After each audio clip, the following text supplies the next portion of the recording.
গাছে বাসা বেঁধেছিল টুনটুনি, আর টুনটুনির ছিল 3টি ছোট্ট ছানা। তারা দেখতে খুব সুন্দর ছিল। আর গৃহস্থরের ছিল একটি দুষ্ট বিড়াল। সে টুনটুনির ছানাগুলো দেখে শুধু ভাবে, কবে ওদেরকে খেতে পারবো। দুষ্ট বিড়াল একদিন বেগুন গাছের তলায় এসে বলল, কিলা টুনটুনি, কেমন আছিস লা? টুনটুনি বেগুন গাছের পাতার ফাঁক দিয়ে মাথা বের করে বলল, সালাম মহারানী। একথা শুনে বিড়াল খুব খুশি হয়ে চলে গেল। এমনি করে বিড়াল প্রতিদিন আসে, আর টুনটুনি তাকে মহারানী বলে সালাম দেয়। বিড়াল খুশি হয়ে চলে যায়।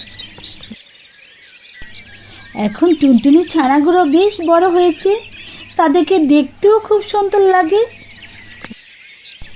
তা দেখে টুনটুনি তার ছানাদেরকে বলল, বাসা, তোরা কি উঠতে পারবি?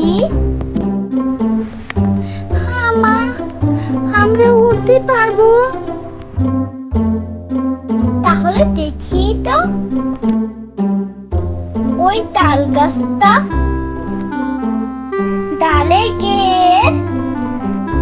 বসতে পার নাকি? ছানাগুলো তখন উড়ে গিয়ে তাল গাছে ডগায় বসলো।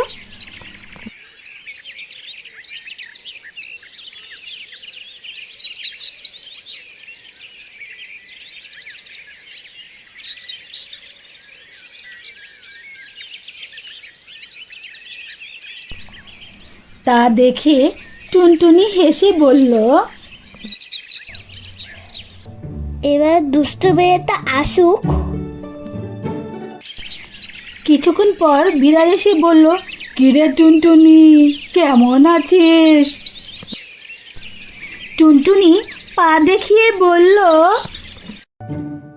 দূর হ আমার চোখের সামনে থেকে।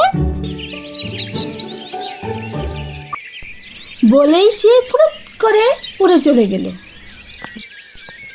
দুষ্ট বিড়াল দাঁত খিটিয়ে লাফিয়ে উঠল। বেড়াল বেগুন কাটার খোঁচা খেয়ে বাড়িতে ফিরল। টুনটুনিকেও ধরতে পারল না, ছানাকেও খেতে পারল না। এক দেশে ছিল খুব সুন্দর একটি বিড়াল। একদিন বিড়ালটি সুন্দর একটি ছেলেকে দেখতে পায়। বিড়ালটি ছেলেটিকে দেখেই ভালোবেসে ফেলল। বিড়ালটি ভাবলো, বিড়ালটি যদি মানুষ হতো তাহলে তো সে ছেলেটিকে বিয়ে করতে পারত। বিড়ালটি এক জাদুঘরের কাছে গেল। জাদুঘরকে সে সব কথা খুলে বলল এবং জাদুঘরকে অনুরোধ করলো তাকে যদি সে সুন্দরী এক মেয়ে বানিয়ে দেয়। জাদুঘর তার মনের আশা পূরণ করলো, তাকে এক সুন্দরী মেয়ে বানিয়ে দিল। ছেলেটি যখন মেয়েটিকে দেখলো, তাকে সে ভালোবেসে ফেললো এবং তারা বিয়ে করে ফেললো। একদিন বিকেলে সেই ছেলেটি এবং মেয়েটি বাগানে হাঁটছিল। এমন সময় সে বাগানে জাদুঘরটি এসে হাজির হলো এবং জাদুঘরে জানতে ইচ্ছে করছিল যে মানুষ হয়ে বিড়াল তার আগের অবস্থা ছাড়তে পারছে কিনা। তাই সে একটা ইঁদুর পাঠিয়ে দিল তাদের কাছে। সে বিড়ালের মতো ইঁদুরের উপর ঝাঁপিয়ে পড়ল। এটা দেখে জাদুঘরে খুব রাগ হলো, মেয়েটিকে সাথে সাথে বিড়াল করে দিল।